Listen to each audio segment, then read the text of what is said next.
edition of Reptile Fight Club. As always, it's Chuck Bowen. Good, man. How about you? I'm doing well. How's your week going? Things going good for you? Week's going good. Got my first pair of Williamsi babies. Nice. So yep, teeny tiny geckos in the house now. So that's cool. So I should, I had a total of 18 eggs that have been laid, and they just keep going. So 16 more eggs to hatch. I kind of got they're so small that like I had them in my incubator, and I probably just, my room's like 78 to 80 degrees. So I just took them out of the incubator and I put them in their, into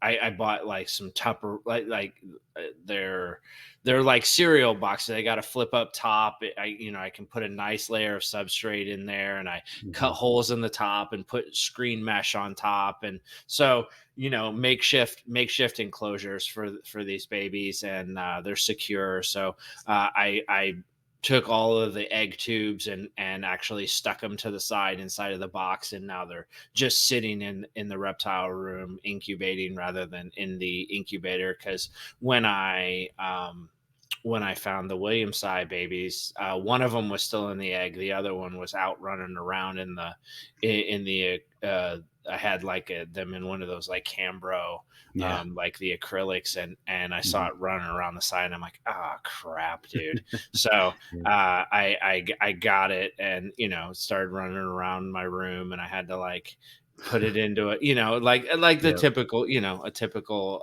ordeal. But I got them both in there, and so, but now everything, all of the eggs are now in the starter enclosures. So that'll be cool. They'll hatch into those, and it'll be nice and easy. And like I said, I just have to go through the pain of the first thing before I'm like, I need to do this now, and then I do it, and then it's fine after that. So so got that going. Cool. Yeah, that's pretty much new, the new stuff going on. How about you? Oh, just book fun. Book. We got back some real, some the genetic analysis from Warren, so that's pretty exciting, and some big changes, I guess, in a lot of ways. So dun dun dun. Yeah, Interesting. oh. So big changes. I wonder how people will feel at the end of that. Big feelings on big changes, probably, possibly, potentially. Potentially, we'll see how people react to it, but I mean, it just goes with the genetics. So what do you do? I know change is hard for people. So, but it's hard for me. I got to go of back and course. change a bunch of the chapters and move some stuff around. So, Gotcha. All right. Well, there you go. You heard it. Change my thinking a little here. Yeah. So we're excited to get this thing out there. It's still a little bit off, but I don't know. It seems like every time we get new information, it's gonna delay it a little bit, but we're making good progress. Yeah, nature of the beast, though, right? Yeah. I mean, kind of. Yep. What you gonna do? Yeah. I've been focusing on that pretty hardcore, trying to get everything settled in and wrapped up and get the figure layouts going. So we're getting very close. So I don't know. I'd hope to have it for Christmas, and that's not going to happen, but it won't be printed by then for sure. But hopefully we'll have it wrapped up by then. And with time off of work for the holidays, that'll help a little as well. So. Yeah. Otherwise, let's see. I got a rare bird sighting. That was kind of cool. Nice. There was one just up the road from the university that was, an East Coast bird, and it somehow made its way out to Utah and was hanging around in the same spot. And so I went out to try to see it during a conference call. I was just walking along this trail during the conference call, and then the conference call ended, and we were at the spot, and it flew in for about 2 minutes and then flew away. So got some decent shots of it. It's a black-throated blue warbler for anybody interested. Probably not many. Word to the warbler, Yeah. dude. Yeah, Well yeah, done, well it was a done. good looking bird. So So you're that made like 245. That made my 240, yep, number 245. 245. There you go. Yep. And what's Anything else Heidi is at now? gravy. She's still We need to get she's her over 200. Yeah, she's yeah, I was still gonna a say little bit she's not behind. even she's still putting up rookie numbers. Yeah, Don't yeah. tell her I said that. I'm kidding. I'm kidding. I'm kidding. I'm Yeah, get it in trouble. didn't hurt that I went on a couple herp trips down to Yeah, Texas and of course. Arizona, so Of course. got a lot of good species down there, Yeah. so I pulled ahead of her a bit, You but are the she I can't even say it. You're a capitalist. You're capitalizing on feathered your reptile guy, I guess. yes, whatever. Yes. Can't So, speak. yeah, it should finish out the year pretty strong compared to my dad and my cousins, but Oh wow! So you put everybody. You've basically you've whooped me 7 ways from Sunday on these coin tosses. You've beaten your father, your wife, all your friends with your ugh, bird count. Like, look at you terrible. winning. I Just, know. I Yeah, mean, I think it's just part of the disease, you get into yeah. herping and you wanna see everything you can see, and you just keep going into the wee hours of the morning, and, same kinda thing with birding, I guess. I just extended Well, out to that, and I'm going on trips looking for birds now during the cooler months when I'm not allowed to go into Australia. I See what Australia closing its borders has done to me. yeah, It's yeah. forcing me to be a birder. What is going on here? Clearly this is Ah, all terrible. Australia's fault. Exactly. Yeah. I Well, completely blame you our are definitely sick with the disease. So yeah, yeah. But, I don't know. I don't know how intensively next year's gonna be. I think I can be happy with my count, and then just try to add species here and there. I'm not gonna go all out again next year, I don't think. I'll yeah. just get in some trips, So maybe to wait, see some new stuff, but now, like, let's say Australia opens back up and you go over there. Are you continuing your count, or do you have to start your count? Is your count a running count, or is it a continentally significant count? Like, I mean, all the apps I have are what's just fair? US Yeah. birds, so, yeah, it's Okay, nothing okay, yeah, okay. I was just just I kind of was just around kind of here. yeah, Yeah. I was like there was a high school football team that they ran the score up like 100 and something to Oh, zero, yeah, and I they saw took all that. this. So I'm just wondering if you're that high school football team where you're like, I'm going to a different Uh continent and I'm running the score up. I'm taking this as far as I can go. Yeah, I will admit I'm a bit of a competitive guy, but I don't Really? think I'm running the score up Huh? 100 to 0, Huh? Yeah, You because didn't I get mean, that, did you? You didn't get well, I all mean, the gloating after the coin tosses? yeah, no, Yeah. that was being facetious. No, I fully caught all of your elitism over coin tosses, sir. Yeah, Yeah, no, yeah, I I mean, got it. Yeah, and it's I not guess, lost on me. when you look at it, it's the same thing, bird like, there were a bunch of birders up there looking for that rare bird. I saw Yeah. probably s 10 different birders Did looking you for were this you like, rare "Nah, bird, nah, nah, nah, nah, and nah, I saw it first." no, no, Oh, and okay, and alright. actually there were 2 other birders right there, and I just happened to walk up right when it flew over, so it was kinda perfectly timed, So you were and like, it "Oh, good thing I showed up so you guys got to see that, I huh?" I didn't say any of No, that because I'm I'm yeah. kidding, I'm kidding, I'm But kidding. I will say, I mean, there were 3 of us that saw it, and then a couple others had seen it previously, and they were the ones that alerted, So everybody that to it. so you kind of knew this thing was over there. Yeah. Okay, The okay. I That's mean, what you birders kind of implied that, and then I was kind of like, did he walk that way and just happen to see it, or like was there some forewarning to the? Okay, I got you. it's a I got little you. different with birding because they don't have to, like, protect their spots because, you can't Because go the in and spot collect that, birds, yeah, yeah. it's a little more I mean, obviously, there are some examples of, like, climbing up trees and collecting parrot eggs and stuff, but, yeah, you're not netting a rare bird sighting in Utah, I was gonna say the so they're birding happy to hobby. the birding hobby would be very different if a guy just pulled out a shotgun and just like boom and shot it Yeah, out of the sky, got grabbed him. it and took out. That's number 263 for me. Yeah, Exactly. yeah, So, that would be not cool. it's they're happy to share I mean, they share GPS coordinates. Here's where I Yeah, yeah, saw it, and yeah, so people were hanging out there looking for it. But I mean, it's just being in the right. It's like herping, just being yeah, in the right place at the right time. Obviously, if you have good intel and kind of know where things are, then it helps. And reptiles kind of, they don't move as much as birds, and they don't have as wide of uh, I guess home range, or they don't migrate as frequently or whatever, or at all. I guess sea turtles migrate, or yeah. but so Well, it's it's really, harder to it's harder for it's hard for a birder to run up there and grab the bird and take it home, whereas yeah, reptile people, they exactly. protect their spot because they don't want those filthy rotten Poachers. pilfers. Yeah, so I think that's, the difference. So they're a lot more willing to share information, and Yeah, rightly so. I mean, herpers should be a little tight-lipped with their spots so they I don't agree get with that for ruined. sure. Yeah, That's the worst thing, going through prime habitat and seeing it just destroyed, like rocks flipped and not put back and things like that, just yeah, drives you mad. So, for sure. yeah. Anyway, enough about the feathered reptiles. So we got a clip show for you today. Yep. So we're going to be kind of revisiting some of the topics and sharing other ideas that we may have had in the interim, um, from the from the second 10 shows So that we so did. we're So doing shows 11 through 20.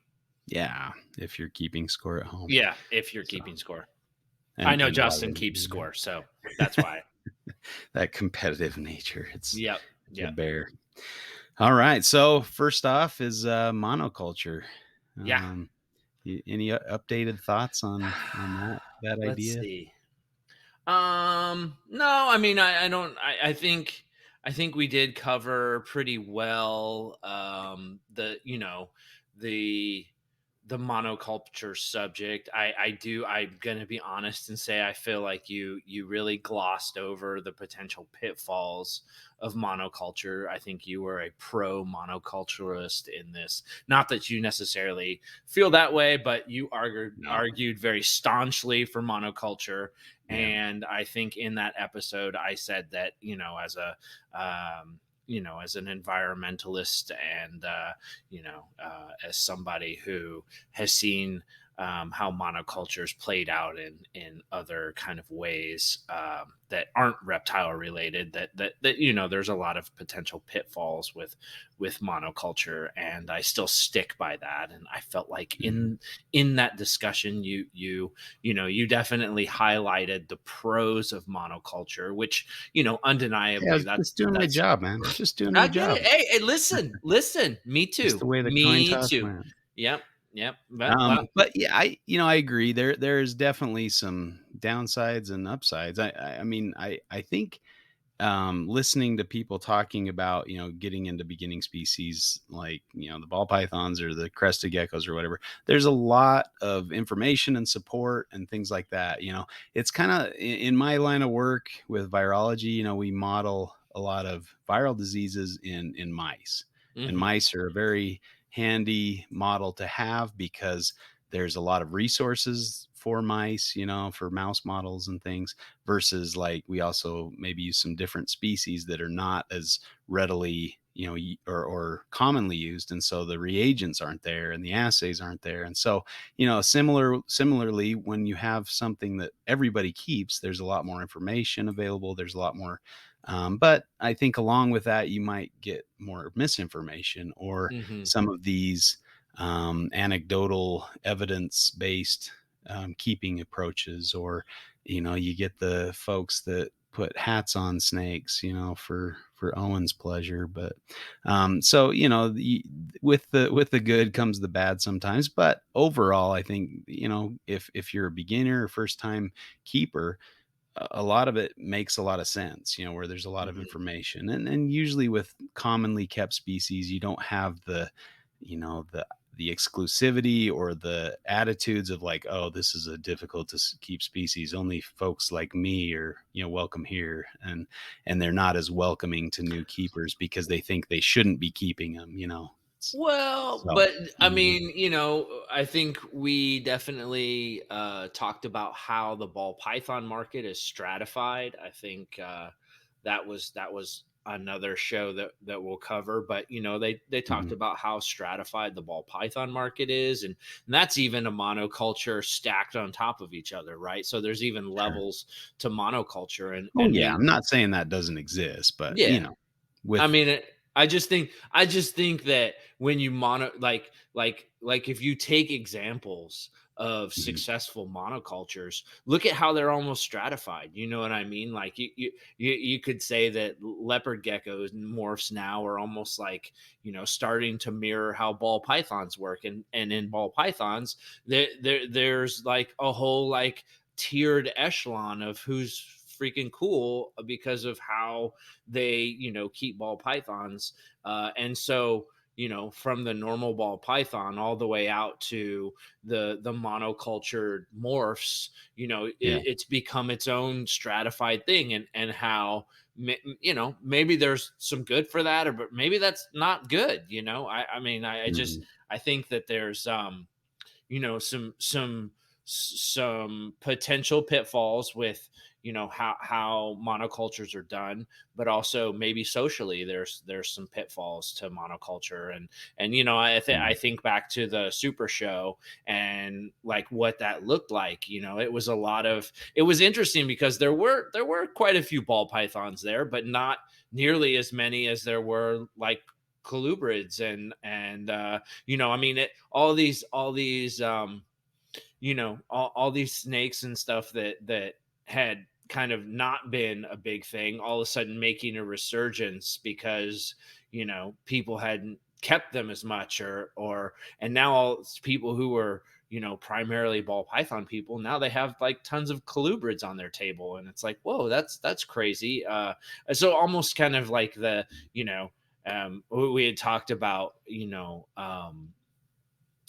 like trends, following trends in monoculture, mhm, and how they disappear and come back, and how what's driving those, and to me that example, especially the super show, is very much like, okay, it's the trend that drives the monoculture, right? Like, yeah, because you can monoculture there's certain things that fit into a monoculture, and as long as mhm, those trends that they wax and they wane, and you see them wax and wane, and now yeah, you could kind of see those colubrids as like they're waxing it right now, yeah. whereas maybe ball pythons might be waning it right now. I don't know. Well, and I think that's the key there is that, there's always something new and cutting edge with ball pythons just because there's so many different morphs and so many combinations you can make. And I think most people want something novel or unique. And so that's why morphs are popular and that's why ball pythons are largely popular.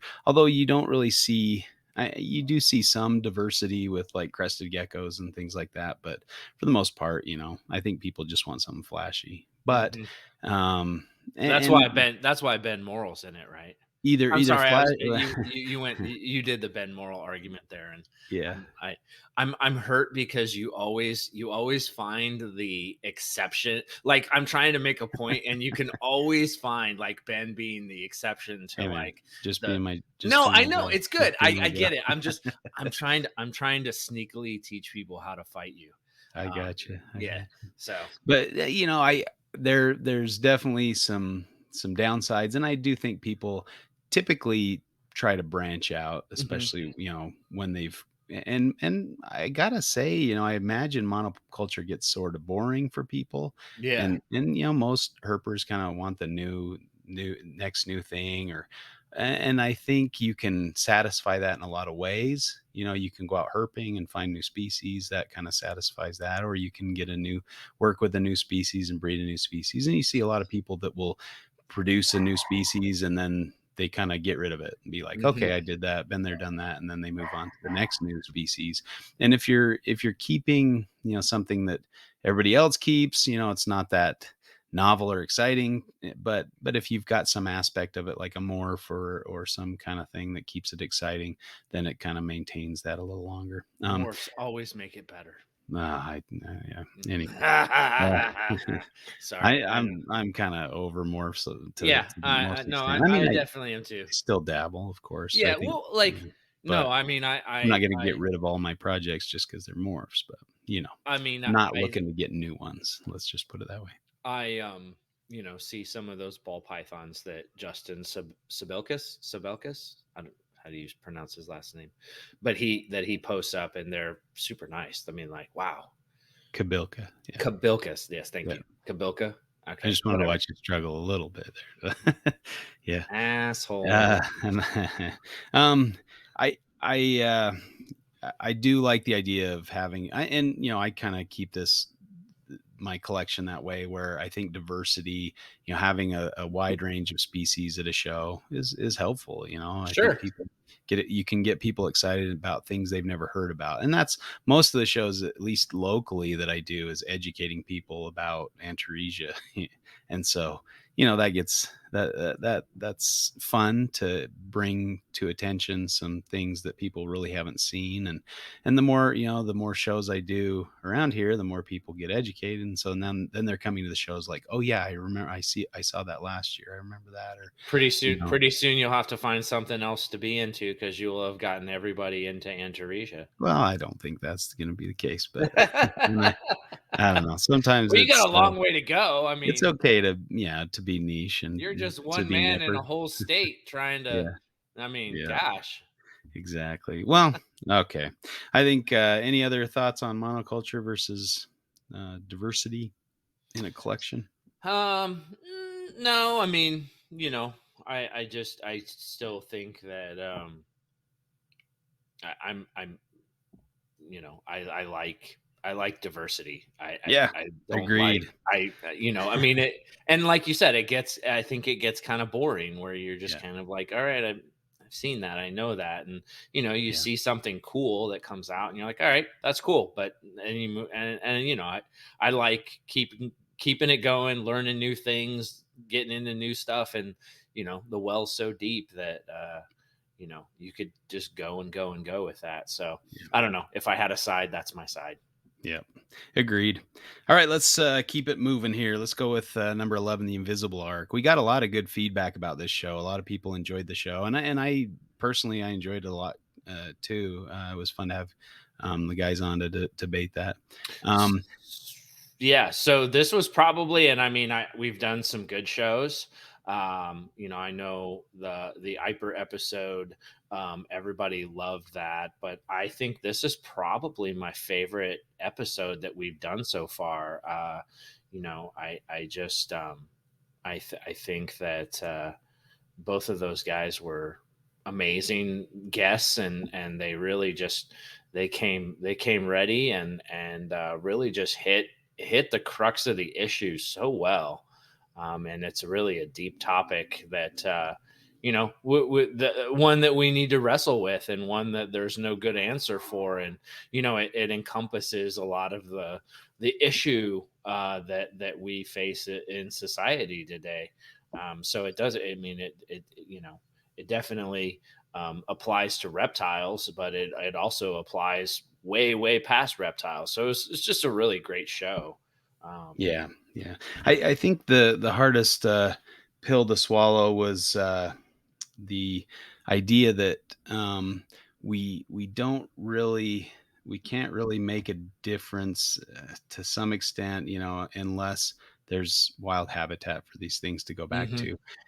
I mean, I do kind of side with the idea that if if it's in your living room or whatever, it's not extinct. And that makes me feel better. But at the same time, what is it if it's just in your living room? Yeah. That's kind of a hard pill to swallow.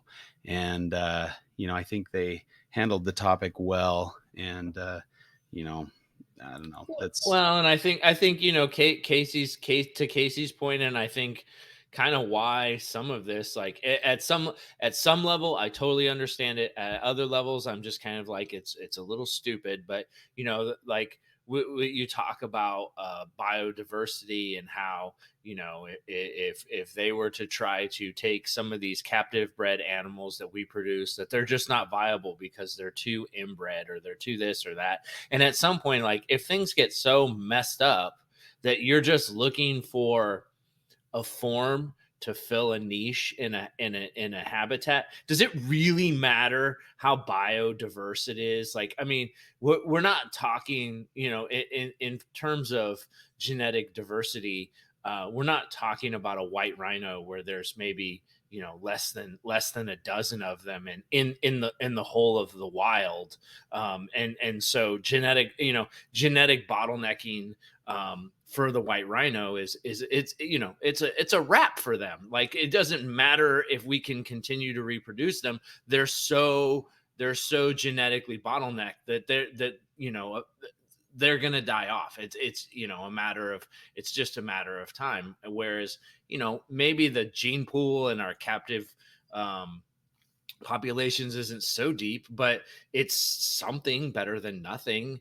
And like you said, if there's no habitat, then what are we really doing anyway? Like, Yeah. it doesn't really matter. And I wrestle with conservation a lot because of this, because it's kind of like, I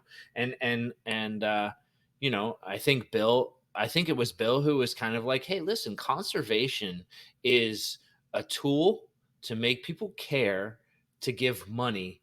It's a guilt trip to make people give money. And look, I mean, when I say it's a guilt trip, it's way bigger than just that. But what we're doing is we're pushing, you know what we do is to make problems, to help create money so that people can do conservation. Now, if we're not doing habitat restoration and we're not doing habitat preservation, is conservation even really worth it? Are we just funding zoos so that they can feed animals? It's kind of, that's kind of the case. So I don't Yeah. know. There's a lot of, I got a lot of negative feelings around um, conservation and stuff It's like hard not to get, depressed about this, that. I Hmm. guess, for lack of a better term.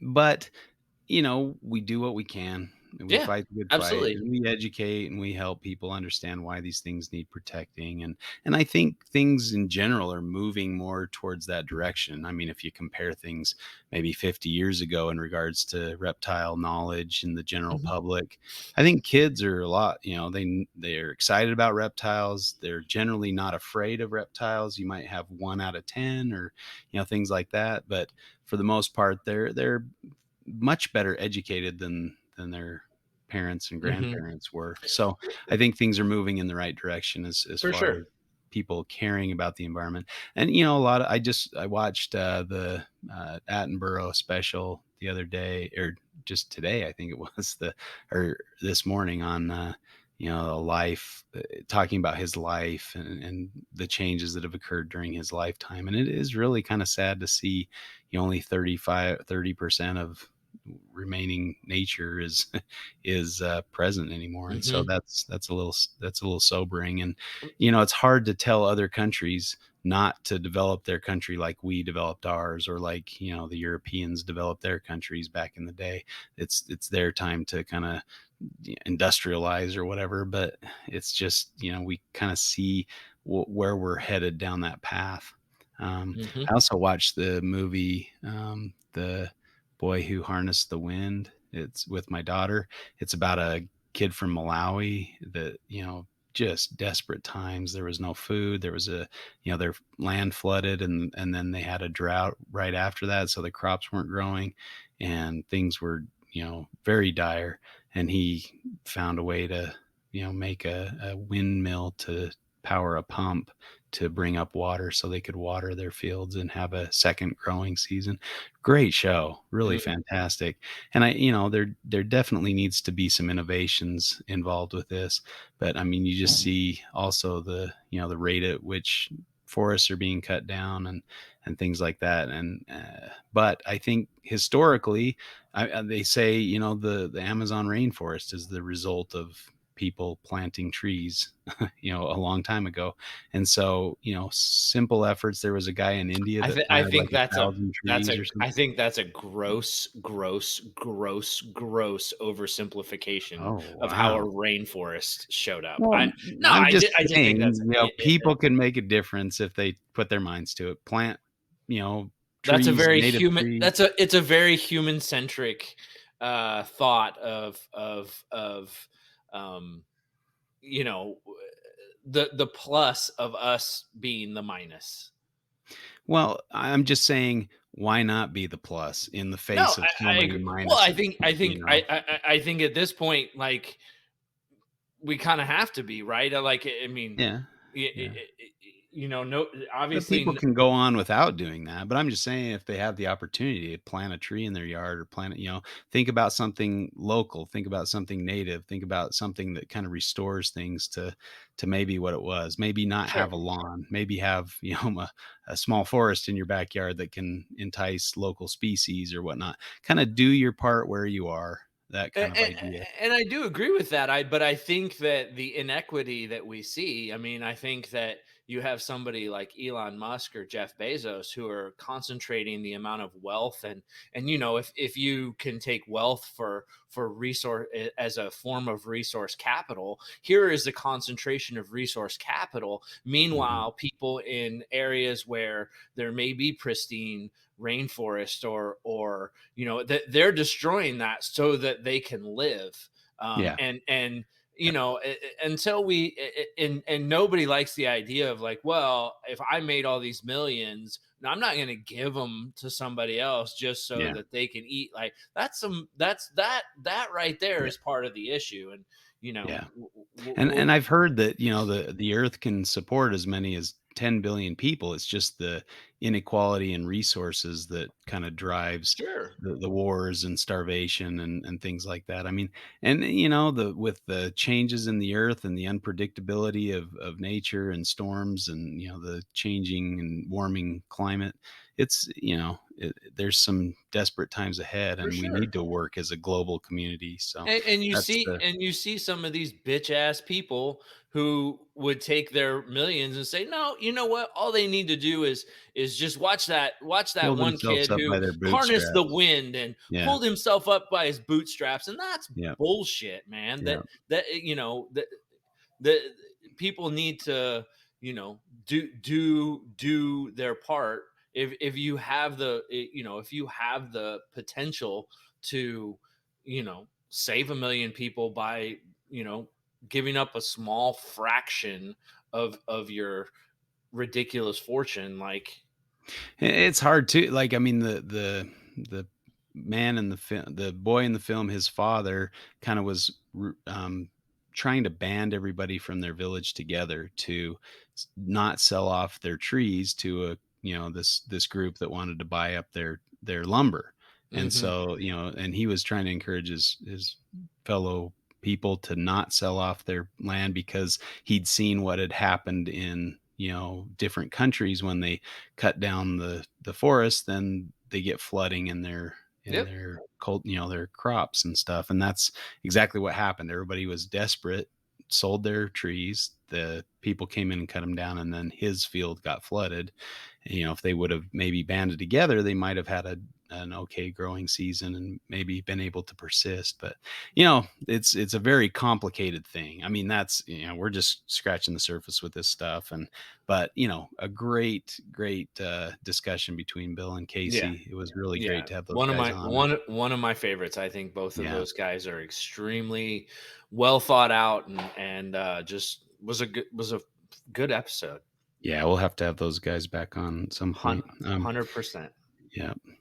All right, on to feeding schedules. Yeah. That one was maybe, I think that one's kind of a hot topic in a Mhm. lot of circles. And, people think they need, that's their way to interact with their snakes is to feed them. And Yeah. so, it results in a lot of obese snakes because especially like pythons don't need to eat that frequently to Mhm. maintain normal function. And so, if you're oh, my green tree python always looks hungry. I better feed him. You're going to wind up with an overweight, snake that gets some kind of prolapse or something down the road. So, Yeah. you need to consider the health of the animal, consider why you're feeding them, and learn about their natural history. Yeah. If nothing else, comes from this show, I want people to think about what these snakes are doing in the wild, what these reptiles, what these animals are doing in the wild, and how we can, replicate the important factors of their lives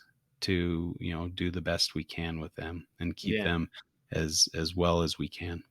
And that's I yeah, I think on this episode you forced me to take the feeding on a schedule side, oh yeah. which I had to defend. Which I think I think everybody keeps schedules, but I think thinking about feeding on a schedule is probably the entirely wrong way to think about it. I think it's probably more of a feeding on condition. How does the body condition of the animal look? How what time of year it is? Are you breeding this thing? Like, there's all these other factors that go into how often, how big is their cage, are they getting a lot of exercise, are they roaming free like all the time. That would influence how often and how much I would feed. So I think it's just kind of a shift, from the idea of a calendar based type of approach to more of a condition based, or a body type body type approach. Yeah, I think that would be fine with a small collection, but if you got a larger collection, I don't. I think you missed a great opportunity to just death blow me there and say, well, what everything's on a schedule. I mean, Well, yeah. in the wild they're on a schedule. Like sometimes it's more frequent, and other times it's I, nothing at I all don't. for I months don't at a think I. time. I don't think I missed that opportunity. Maybe I Yeah, didn't poignantly point it out, but you didn't I think deliver the death I, blow, I definitely didn't. the knockout punch. Yeah. Well, I don't. No, it's I yeah, I Don't can't want to even bruise your yeah. ego.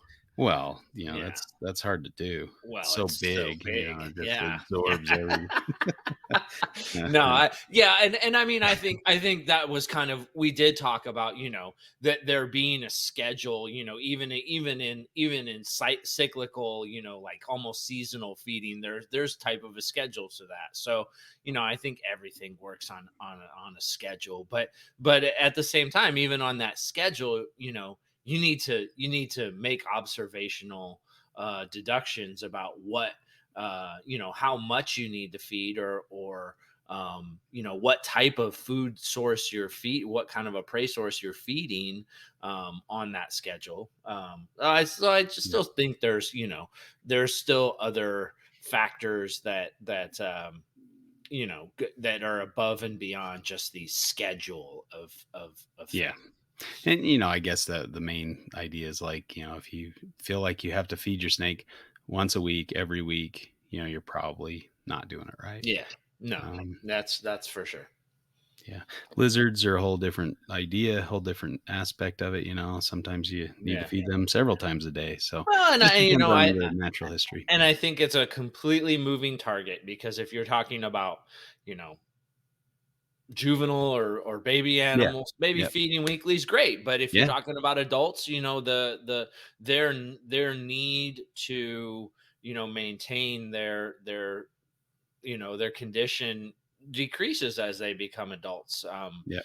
You know, Metabolism so yeah, slows. so you have to just take the right, you have to take it in the right context. Yeah, for sure. And when we talk about natural history, I'm talking about what these animals are doing in the wild, what their Yeah. natural feeding regimens or schedules might be. If And they have a that's wet season and there's an abundance of prey, that's kind of when they eat a lot, and other times of the year they might not eat anything. and I think even still there, yeah, and this kind of goes to why I have this, animals are placid, and that they are able to adapt, is because you have some, pick a species, you have a said species in one area that has an abundant prey source, and that's how they live. And then you have the same species in another area that may not have an abundant prey source, and the way they live year to year, and the amount of reproduction they have, and how they live out their life is different, right? But Yep. it's still the same species, but it's a different prey availability, or maybe there's Sure. just different factors that go into it. So I think that The main thing everything is is.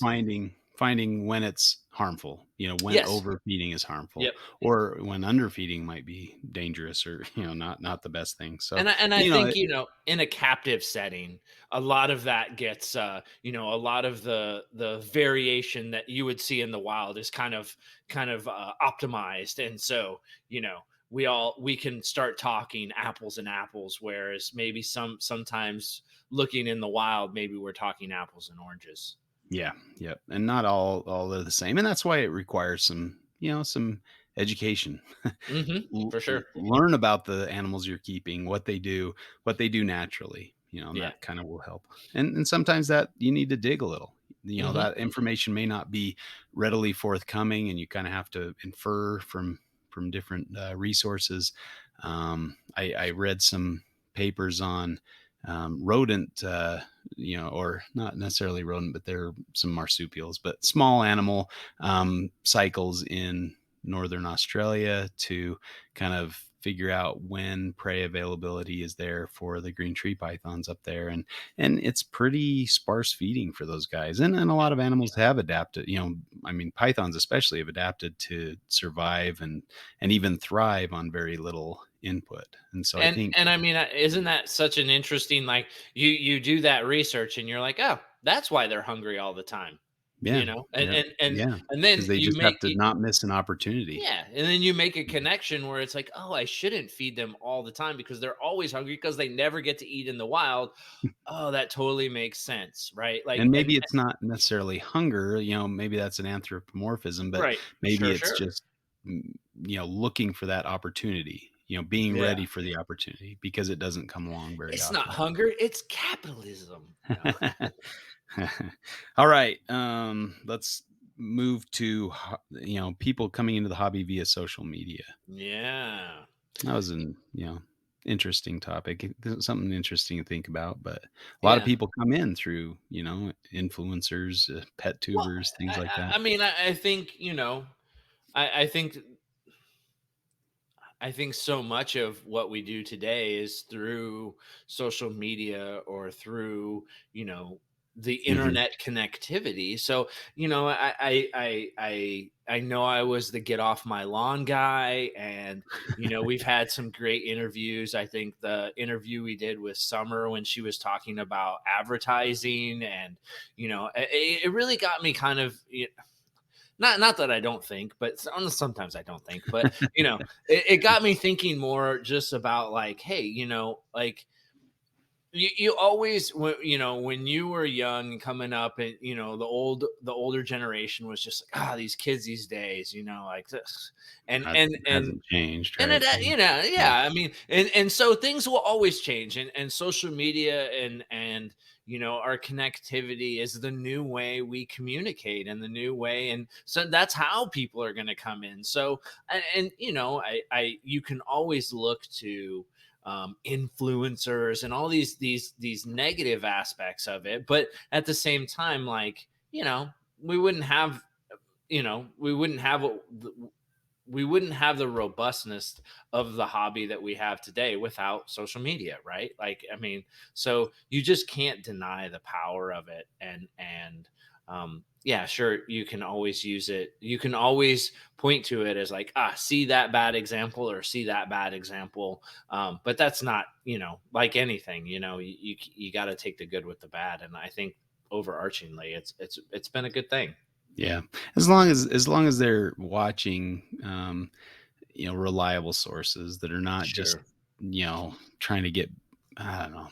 There's a lot of negative aspects of it as well, and I think we covered it fairly well. But hmm there's hmm a lot of things to be careful of. But for the most part, I think people coming in and a lot of the bigger reptile folks online, some might be a little over the top, and I think a lot of them have kind of a negative feel with a lot of the herpetoculture especially the people who have been around for a while, or who have been doing this for a while, they kind of look at them in a negative light.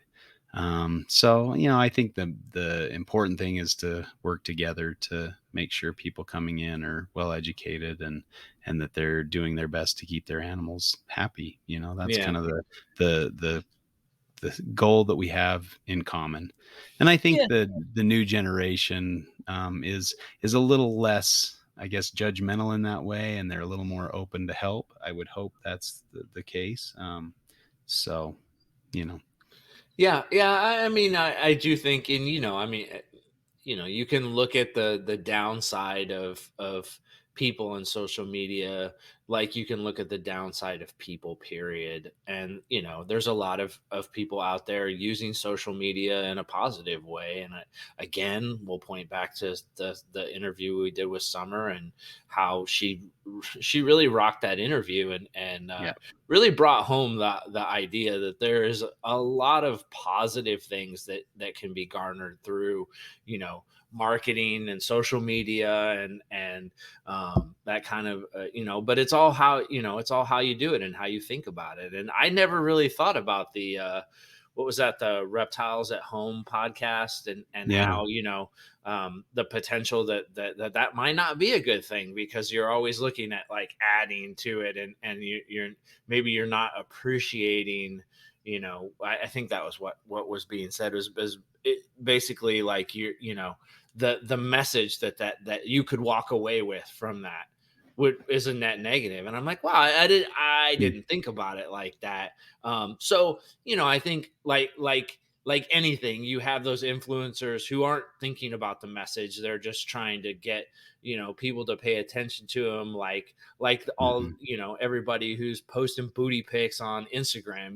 Like they don't care, they just want attention, right? It's like, yeah. yes, I They want the I got, likes. yeah, exactly. And so I think that it's people on social media doing it wrong, people on social media being articulate and thinking about it and doing it right. And I think that's just, you had that before social media, it was just in a different way. But now that we're in the digital age, that's what we see. So Yeah. um Well, and I think we're preaching to the choir, because I think for sure, our listener will definitely align with that. I mean, for sure. they're obviously interested in seeing both sides of the topic, and learning more about different topics, and thinking about things, and that obviously our listeners are much more bright than most Then podcast me listeners, and you, than we they're are. like, shut up, Chuck, we get it, let's move So, on, but let's move on. they're definitely thinking, and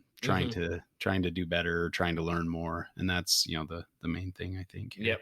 Agreed, agreed, agreed. Okay, wholesaling. We Wholesaling. wholesaling. I Yeah, think don't have a it's lot. Yeah, feel like we kind of covered a lot of that. yeah, it's a necessary thing, for a lot of maybe smaller breeders, or breeders that don't go to a lot of shows or things like that. And I think one of the take homes, at least that I've kind of been thinking, is there's a big push in herpetoculture that if you don't breed, you're not really worth anything. Hmm. If you don't breed your animals, you're not a real keeper. And I think that's a misconception that needs to kind of go away. I think people can get just as much out of their animals if they're not breeding them. Maybe there's a point to be made about the drive to pass on their genes, or something that is fulfilling for an animal. But overproduction of animals usually leads to um, bad things. Hmm. If you're trying to sell off a lot of animals cheaply, is that the best? Are they going to have the best time in life, and have the best life down the road in captivity? So those are things to think about. So If wait, you're are you making an omission that perhaps wholesaling might not be might lead to overproduction? Because I feel like you resisted that. well, I just want to I be clear. no, yeah. If you're All right. if you're And having if you know, I guess. I'm just messing with you. Yeah, no, I have to take responsibility for what I'm saying, but I Sure. think there is something to that. If you're a scale breeder and you're having to wholesale things, maybe you're producing too many things, and maybe you Yeah. don't have to Yep. breed everything you have every Well, year. and this kind of goes back to the monoculture thing. If that's if you want to breed, then focus. Keep Yeah, less animals. yeah, Focus on something that's or just breed significant, certain projects. or yeah, right, Yeah, exactly. So it's not, there is no, unless you're making your living doing this yeah, and you have a way to sell animals. I yeah, mean, you can try to make your living at this, not be able to sell your animals, and still be unsuccessful. You see what I'm saying? sure, Like yeah, you have to, if you're going to breed, you have to be able to sell those animals. yeah. And if you end up, with a pile of animals you can't sell, then I mean, what are you doing? What are you doing? Yeah, yeah.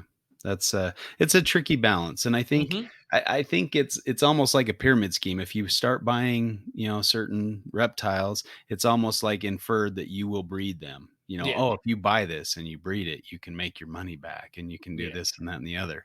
And it's largely just that, kind of a pyramid scheme. And you really, I mean, uh, I in I some I ways, but I do just gotta say, man, that you know, hatching out blue day geckos was a hell of a feeling. Oh yeah, yeah. I'm not saying And it's not a fun thing to do. it's a heck of a drug, you Yeah. know what I mean? I guess that. Reproducing reptiles is a hell of a drug, Oh, and yeah. Yeah. I get, No, I don't, I don't fault people for being nor do hooked I, on yeah. drugs. I'm not saying that you shouldn't breed anything. I Yeah. guess I'm No, no, saying no, I if understand. you're gonna breed something, do it responsibly, do it with Mhm. thought, do it with foresight, do it, Uh, you know, 100%. make Yeah. sure you have an idea of how to sell those animals, Yeah. because it's not always that easy. And I No. think a lot of times it's kind of passed on as something easy because they're trying to sell you something. Yeah. That's always Yeah. the anytime somebody's trying to sell you something, they're going to say whatever you want to hear to justify you buying that. So Well, to I some mean, extent, not everybody. shout out to somebody like Frank Payne, who, Hmm. plug, will be on our next episode. Hmm. So, tune in for that, because that's going to be an awesome show. I'm super Yeah. excited about that Yeah. show. Me But too. a guy like Frank Payne, he's not trying to sell his animals. He is literally getting people interested in his animals by just, teaching people about them and showing them, and talking about them like they're living art, and people are Hmm. like, oh my gosh, that's awesome, and people end up into that. Yeah. I do think there's a distinction there, but Yeah. And he's also focused on things that maybe aren't, broadly kept or bred. And so I yeah, think, absolutely. people definitely once they get into things, even if they get in through kind of a monoculture or through social media for a popular type reptile, a lot of times they'll branch out and learn about Hmm. other things. That's kind of how the natural progression, as you Yeah. learn more about reptiles, you kind of find the nipper you really enjoy, and you Well done. you move forward with that. So, Well um, done. we I guess people could make a drinking game out of this every time they hear. They should. That would be so good. Anyway, That's something for Eric and Owen for the holiday show. I yeah. know those guys. I think Eric had already said he is going to get very drunk off of some nipper. So there you go. That's how it happens. um, yeah. All right. Well, if you're gonna breed reptiles, do it responsible. Do it with foresight. That's That's all. right. Yeah. That's Sum right. sum it up. Stud books. So I was alerted to the fact that there are quite a few, or I don't know how many, but there's some stud books in private keeper hands, and they're responsible for those, and they're being done successfully. So I think that Like was what? Like give Steve me some Sharp poop. that alerted me to that. Oh, Steve. Some of the turtle and tortoise stud books are held in Gotcha.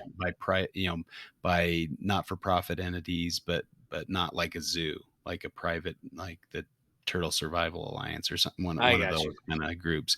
And I can't remember the details. I should have written it down. That was kind of lame of me. But anyway, there are stud books in private hands that do well. I can't remember an example of which which Well, that is species just are now we done. just have to have Steve on because you just can't get the job done and telling me about I what I know. wanna know, so Yep, that's a yeah, we perfect should I need love to the have Steve excuse. call in or something, Yep, yep, but yeah. So anyway, they are being used, and yeah. they are, being successfully used by private hobbyists or other organizations. So, it's not beyond the realm of possibility and reality. If you have a strong, like, I mean, like somebody like Frank Payne, he could probably start a stud book for William's eye, or, Oh, for some of sure. the other species that he keeps. Mhm.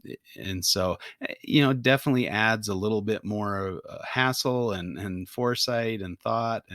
And like we said, some animals don't have a lot of background information because they have kind of a sketchy past. Maybe we're smuggled into Europe or something, and so we don't really have locality data or good information on the animals. So that kind of makes it more difficult. But if you're going to do a stud book, you've got to have some indication of genetic relatedness, and that's kind of the name of the game. Trying to keep enough specimens that you can have genetic diversity within your population. Well, and I kind of wonder, take it back to the Ben Moral. Is that something that we could, if you get and like as somebody into Tracy A, that's a niche community, a nipper Mhm. community. Sorry, Oh, and so like, are yeah. those nipper communities those great places to start with stud books and Mhm. the Yeah. kind of the idea that and the science that Ben's putting forth, if we get it, you start getting enough in there, maybe you can build and I don't know, I'm speaking out of ignorance, but maybe you can build kind of a relate, a level of how related, the people, the animals within those nippers, that you create the stud book around, Yeah. and kind of using and gosh, even going back to social media, is these Facebook groups that have these nipper communities in them that could use, genetics to kind of figure out how related things are and how you could create a stud book based off of something like that. There's a model that a stud book could work off of. It's Oh, just, sure. getting Sure. people to get together and say, yeah, I'm Yeah. in. I'm doing that, and that's Yeah. ultimately that's what's always proved to be the hardest thing with the reptile community and probably humans at large is to get them all going down the Organized. same Yeah. And driving have down the somebody same road. stick to the same thing for, Yeah, 20 yeah, years or something yeah. to do it well. I guess if you had a group, like you said, like a Facebook group or something, you've got enough individuals that maybe, you can kind of rotate the leadership or have kind of a more organized effort doing that. And that could be very helpful too. Yeah, So you don't just have one person trying to shoulder all the work and get burned out and just go, this isn't worth it, and just get rid of everything, or yeah. stop doing it. And that's probably what happens a lot. But if you have kind of a rotating leadership model where you have somebody Kind do of it a for 2 or 3 a years. stud of directors, so to Yeah, speak, there you go. There rather you than go. a board of directors. You have a stud of directors. I don't know. That was bad. That was Huh? horrible. I'm sorry. I apologize, people.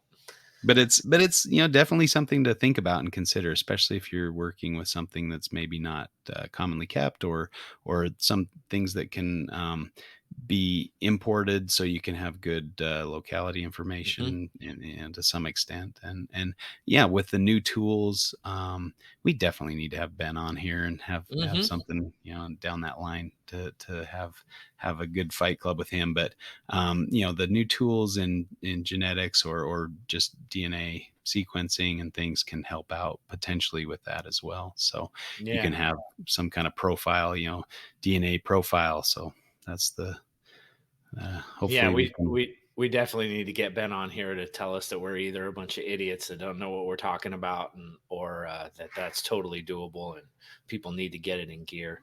Yeah. So All right. Well, Super Show was fun. That's our yeah, next show, and that was a lot of fun. A lot of interesting things. It was cool to get Jules on there. I've always liked interacting with him at the He's fun. NARBC shows back in the Yeah. past, and then Super Show this time around. He's a funny, entertaining guy. The Always what the did he say? characters that make it Yeah, great. snakes for the stars, or what was Yeah. he? Yeah. The Exactly. herper for the stars. I can't remember. It was pretty entertaining, but that was a lot of fun. Snake Wrangler to the stars, I Snake believe Ran he said. Yeah, there Yeah, you go. something like Yeah, that. that's probably what and it was fun hanging out with Anson. My Yeah. brother-in-law is a cool guy. Yeah, Yeah, he is a cool um, guy. That was fun. that was a lot of fun. Interesting, like I always say that, reptile shows are a great place to meet people, and those relationships and conversations that you have are always some of the funnest. So Yeah, it's that continues to be the case. I'm sure we will bring the Reptile Fight Club to more shows, and it was yeah, interesting. I feel like, you know some of it was you know I wish we could have talked to a lot more people. I think it's kind of hard with the podcast, and being middle-aged men and trying to just get people to, like, hey, we're doing a podcast, we fight, and they're yeah, like, what, weird, what, get away from me. yeah, So I wish that there was a little more ability to access people and get them to give their fight opinion and stuff like that. I mean, I think we kind of scratched the surface a little bit on what that looked like, but would like to see that get a little more robust and maybe future reptile shows if we continue this. So yeah, yeah. That'd be fun to have like a booth, have people stop by the booth, and so then we get a people who know who we are and can kind of give their input maybe that that's way. the It'd be secret. fun. Yeah, Maybe we need to get a show set up and get a table set up, and then do a two table thing where there's a table for the reptiles, and then there's a fight club table. yeah. But that was a lot of fun to hear different ideas and how Hmm. people think about the reptile hobby and stuff like that. Was the I guess I've been doing this for a while since since I was a kid, but shows and being more serious and breeding and things like that since '97. As a I guess having a business side business in this You are hobby. what we call in the Um, Navy a salty dog. Salty dog. Yeah. But there's I just talked to a guy today who's in his 70s, and he's Okay, he's been a salty dog. Yeah. herping for Yeah. for quite a while, Yeah. and keeping reptiles before I was born. And so there's definitely people who've been in this longer, and hats off to people Definitely. who have some state stick to itiveness to do this their whole lives. Yeah. It's a great hobby, and Oh, but there definitely. are there's a lot of things that are sometimes hard to kind of kick you out of the hobby or make you want to leave or whatnot. Hmm. But for the most part, it's a great thing. Hopefully we can kind of come together and remember where we came from. Some Sure. of that new Well, ideas. and man, like I'm friends with Ed Bradley, and it's always fun to listen to the old timer guys tell stories, because you're like, Yeah, you are frustrated about the same crap back then that we're frustrated about now. Like, things don't yeah, really, you know what I mean? It's different yeah, times, yeah. maybe different, Hmm. some different focus or different things Yeah. going on, but Human nature, yeah, yeah, it's all kind of the same stuff, but for I sure. think we'd figure it out by now, right? Yeah, nah, not Everybody's so got to much. learn it the hard way. Yeah, But yeah, exactly. that was a lot of fun. I appreciate you picking me up at the airport and driving me, to the Oh show yeah, and stuff. That was a lot of fun. That was a great idea. So I'll have to make it happen again.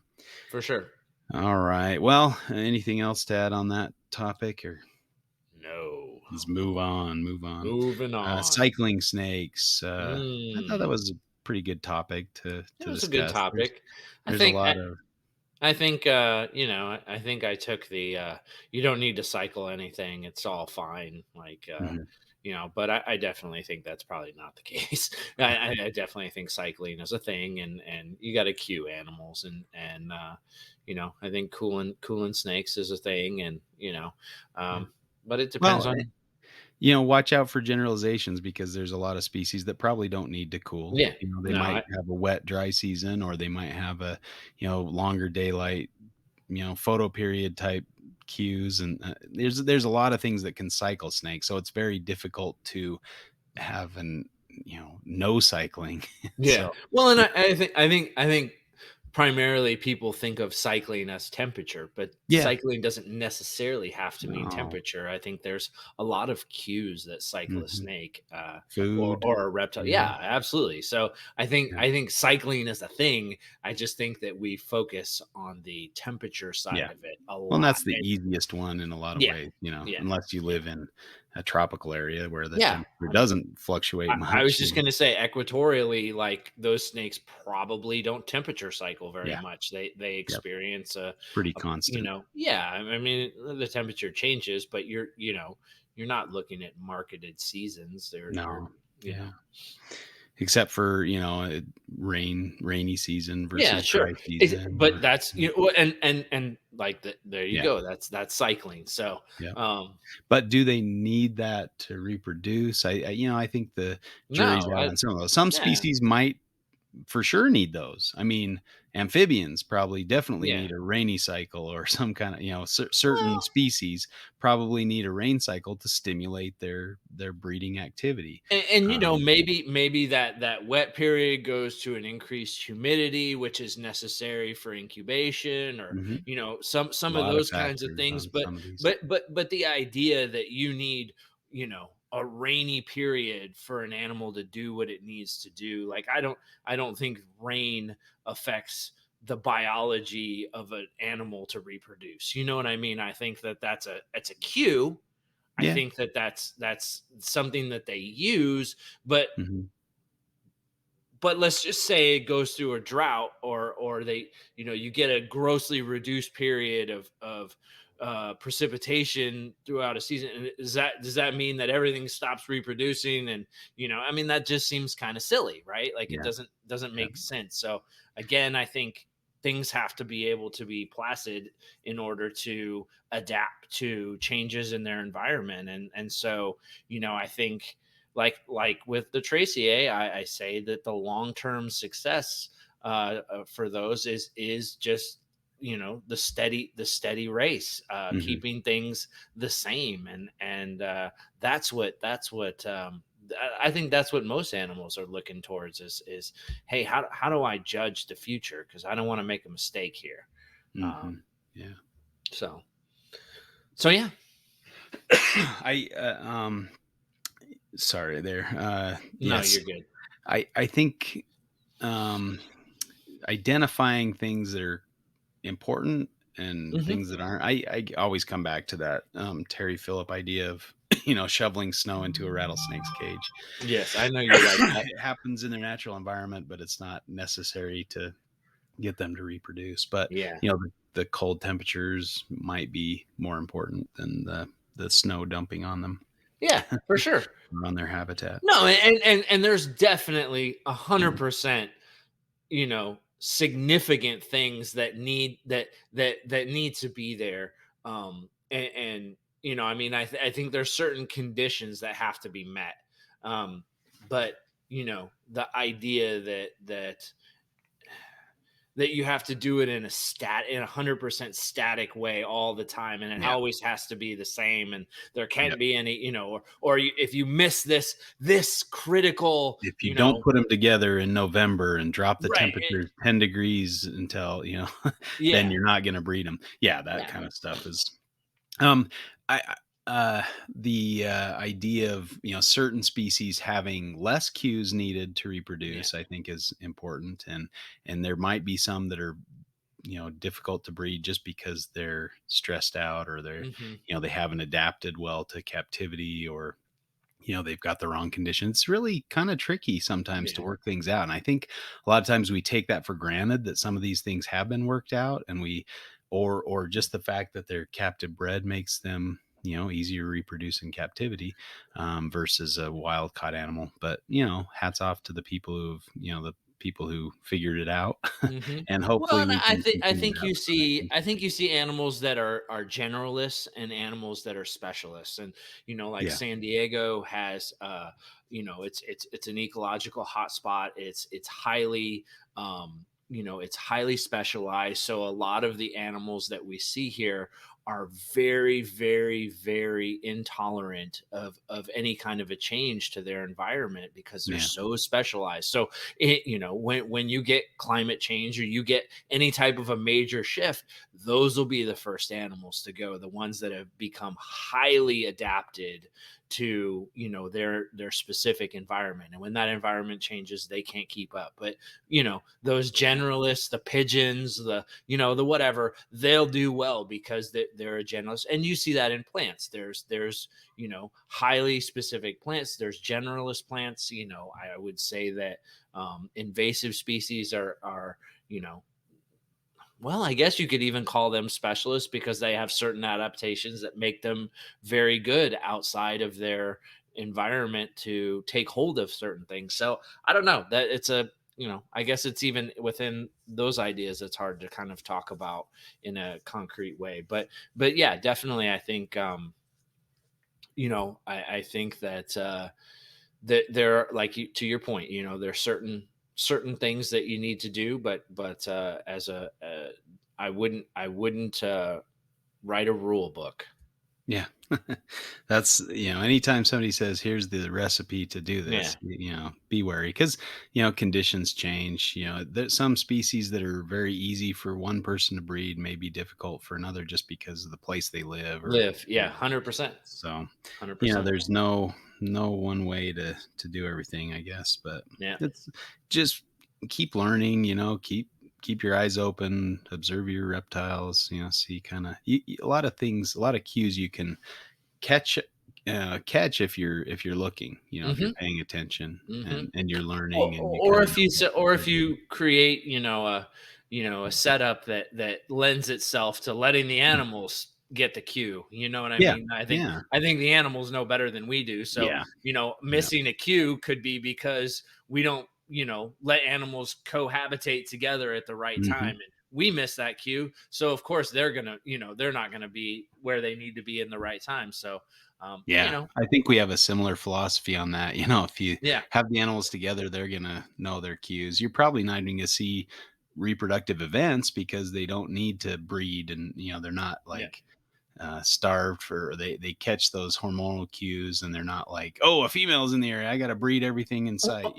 and it's That funny doesn't. because I do a lot of cohabitation, and I was listening to Eric and Owen talk about the breeding carpet pythons episode they just did, and how Mhm. when they put animals together they see them lock up right away, and I'm like, yeah, I Yeah. don't see that anymore. I hardly ever see that, but Hmm. my animals just end up gravid because they don't, they're not always trying to lock up with each other. They just, the male knows when he needs to lock up, and Yeah. they go off and they do their business, and hey, cool, and I'm keep just a along for the ride. keep a guy and a woman in solitary confinement and then put them together for a week, you better believe they're probably gonna Yeah, start right, mating right off right, the bat, or, right. but that doesn't necessarily mean that you've hit the right timing of that. Yeah, So, yeah, exactly. I think we're that was probably a terrible, gross example, but No, anyway, I it's fine. we'll we'll move on, I pretend that think never everybody happened. got the point. I think Yeah. everybody got the point. All right. Well, we move on to something else here. Yeah. Talk Uh, about the wonderful, uplifting topic of culling. yeah. Oh From man. Now I've kind of thought about this a little bit, and especially in regards to zoos. I've heard about there was a big bust that occurred recently with a zoo that was sending out eggs, and then a prominent keeper that was hatching them out and then selling them through another person. Um, you know, it, basically kind of going behind the zoo's back and selling yeah. animals on the backside, and the zoo assumed that the eggs were being culled or put in the freezer, Kind of whatever like an egg, whatever they do with the like eggs. egg fencing, like you're kind of Yeah. moving stolen goods or, and it was dishonestly, whatever. yeah, it was for endangered species, or species that are protected by the Endangered Species Act, Yeah. and definitely unethical, definitely not something they should have been doing. A no Um, no for the rules yeah, for sure. I guess I have a hard time just thinking about, well, we're just going to throw these eggs away, even though Right. they're very desirable and very valuable to the herpetocultural community.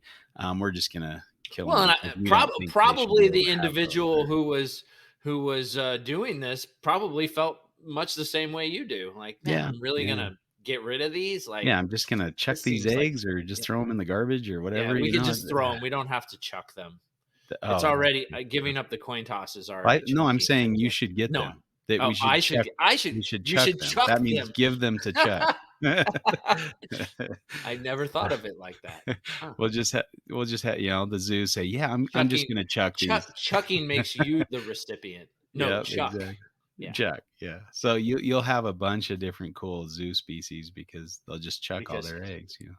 all you I zoos get it out though. I there, chuck mean, it. it's kind of a catch-22 because, the zoos don't either, depending on if they have an outlet for their offspring, most of the time they probably don't try to breed their animals, and if they Mhm. do, they might just throw the eggs, out and not hatch them.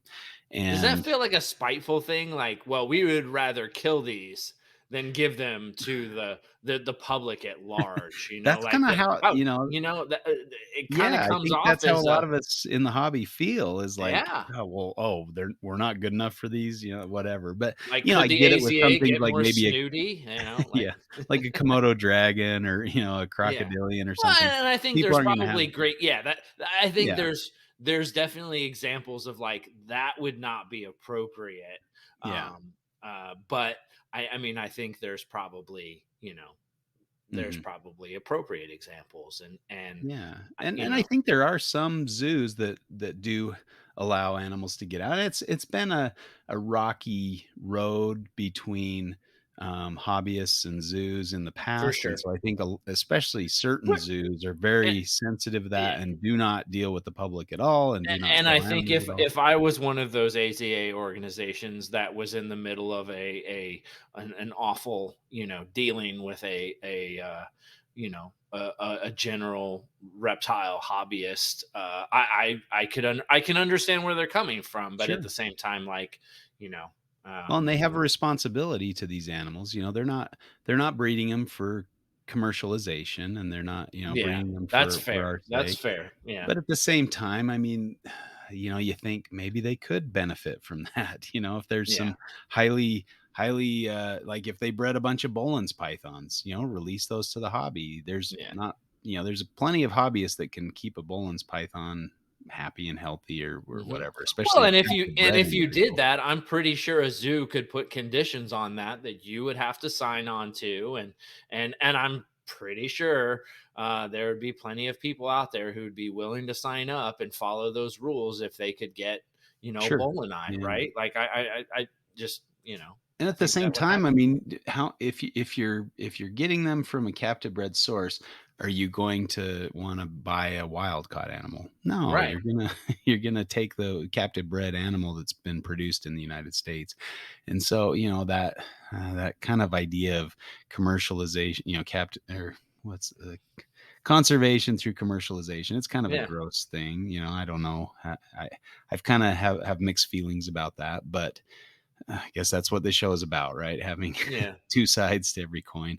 I mean, there Well, is there is some, nobody's gonna smuggle a bearded dragon out of Australia. They're not gonna make that risk because, 1, they're totally available here. You don't need to do that. There's no unless, genetic diversity or something like that. But, it's kind of once they're well established in the pet trade, there's no need to smuggle them. There's no need for illicit activity. So, that's kind of my thoughts on that. But I don't know that probably uh, off in my thinking a bit. But mm, anyway, there's different different angles to that as mhm, well.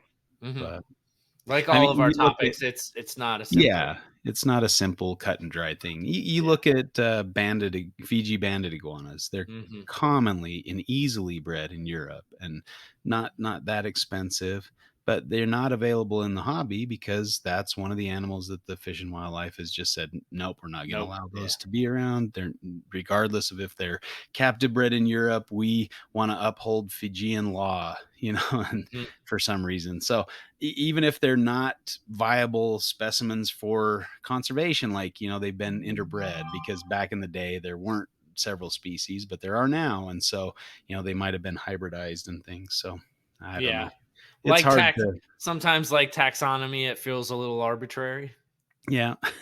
I do see, why these things are in place and why a lot of Yeah. zoos might follow that attitude. And I'm not sure how we got on I guess I brought up the topic of culling at zoos and kind of Yeah. how that makes me feel. But at the same time, it's like, well, they have a responsibility and they have, rules they have to follow as well. Yeah. And so even though it hurts to think of, the Galapagos tortoise or like a parenti egg going into the garbage, Yeah. you know, it is what it is, and that's where we're at now. So, I don't know. Any other ideas on culling or topics that we didn't bring up? No. Moving on. Moving on. All right. Well, the last show we're going to talk about is the one with ball pythons as a first pet, and that was Kendra and Dominique did a great Yep. job in kind of Yeah. bringing up the different sides of that story. So that was a fun episode. Yeah, it was. Yeah, we branched out a little bit beyond just the topic at hand. Talked about some women in herpetoculture, Yep. as Dominique is very passionate about that. Kendra as well, but Yeah. that was an important topic to discuss. I thought too, and maybe we Yeah. need a dedicated show for that at some point. So Yeah. we need to have somebody volunteer Shows. to discuss Yeah. that one. But very important topic. But ball pythons, I think they can, and they have a lot of good aspects about being suitable as a pet, and they also have a lot of kind of frustrating aspects as being somewhat difficult at times. But for the Yeah. most part, I think they're almost to the point where they're uh, what's the word I'm looking for? They're domesticated. Mhm. They're Yeah.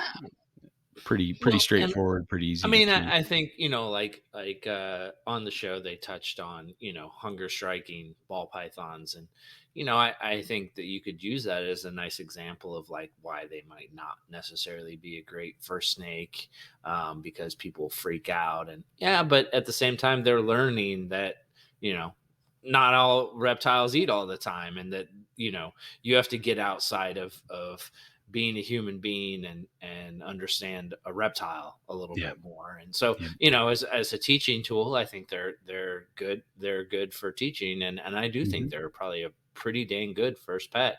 yeah. So How many people have been interested in genetics because they started keeping ball right, pythons, right. learning about I think genetics. there's a lot there that they can Yeah, offer, a first yeah, time reptile keeper. So, definitely, they're not like keeping a white lip or a scrub python or even a mhm, bitey carpet python. Like, yeah, for the most part, I mean, you sure as heck get bit by a ball python, but yeah, that's tends not to be their nature. mhm. But yeah, really, a good topic to discuss is ball Hmm. pythons are one of those monoculture species that a lot of people keep or have kept or will keep. They're a staple or a very important part of herpetoculture. And so Hmm. to ignore that or to just kind of push them aside, oh, they're just ball pythons is kind of, I guess, irresponsible or, you Sure. know, neglectful in some way. We need to say, okay, these are an important part of herpetoculture, and let's give them the respect they deserve, and help people keep them properly and with success. So they Yeah. want to look into other species. That's kind of the idea. Give them a good first go around, and maybe they'll stick around. Justin's talking to you, Owen McIntyre. Owen doesn't listen to us. He doesn't No, have time. he He's doesn't. too important and That's big to listen that's to us. why we can talk about him, and he'll Yeah, never hear about it. exactly. Eric won't tip him off. None of the interns will tell him. We can just say whatever we want. No, I'm kidding. I'm kidding. Oh, Now I'll he's have gonna go to. back and listen to all the episodes. Like, what did they say about me? Yeah. I figured out why he hates Bigfoot so much. He's Does he have secretly rather large feet or what? he has Sasquatch in his parentage. You know, he's part Ah, Sasquatch. I'm convinced of it, and that's why I he doesn't got want it. people looking too closely Too because he doesn't closely, want to yes. end up Yeah. in scientific study. Ah, That's why he gets he so upset about it. he was the stunt double in Harry and the Hendersons. Is that what you're trying to tell Yeah, me?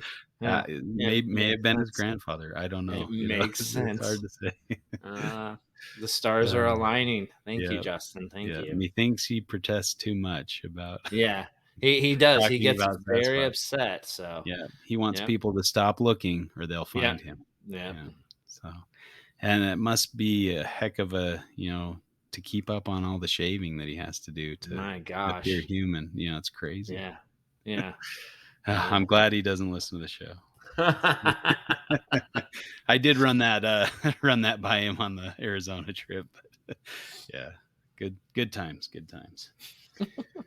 Oh, well, um anything else to add, or have we covered it all? I always have the Simpsons sorry for the clip show theme song running through my head after the these, but I do think it's useful to go back and kind of revisit some of these topics and bring up some things we might not have discussed, or that might not have been covered in great extent. And so I think it's useful. Hopefully the listener got something out of this, and it makes you think a little more, or makes you think in a different way. So Well, I mean, I certainly, and the way I feel about it is, um, we've done another what 15 episodes yeah, past this. that's So true. like talking to other Innovate. guests and like having different topics, and then we go back to a topic that we covered a long time ago in a clip show. It's kind of like, Mhm. oh man, well, I had some perspective put on me from a later episode that Yeah. maybe I thought this way, but now maybe I think this way. And I think Mhm. some of these topics, they're not going to change the way I feel about it, but Yeah. definitely I think there's been some instances where I've said, oh, okay, I see that a little differently. I think the Summers, again, I'll say Summers marketing episode was one where I was kind of like, all right, I think of these, the marketing stuff is kind of like, whatever, but no, Mhm. I have definitely an appreciation and a difference of opinion than I used to have. So Yeah. um Yeah, our guests have helped us understand things from different perspective yeah, as well, and for sure. it's important. I Yeah. I've enjoyed all the guests we've had on. It's been a lot of fun, Yeah. and we definitely appreciate the feedback that we've been getting from people who are listening, and people who have different topics for shows. We'd love to hear more of them. So keep the ideas coming, and if you're willing to come on the show, we'd love to have you if you've got a good topic that can be discussed from both sides. So uh, we appreciate the input we've got, and thanks Yep. for listening. Yeah. Yep. Well, uh, we are, I think, at the end of our show here. Anything We else we that we are comes at to the end mind? of our rope. Yeah. Yeah. We have. Well, again, I'll say I really enjoy being a member of the MP family. This is a lot of fun, and I appreciate all the work from Eric and the rest of the Morelia Pythons network crew, and for the opportunity to record and have this podcast. It's been a lot of fun, and having an established network with a lot of great shows is very important. I've Yep. been enjoying some of the shows recently, and so give them a listen if you haven't heard them. Morelia Pythons Radio. There's a lot of different podcasts, and check out the Morelia Pythons network if you're looking for more reptile content. But thanks for listening, and we will catch you again next week. Later, alligators. All right, I was hoping to hear a good one from you, Chuck. Yeah, I You try. delivered. I try.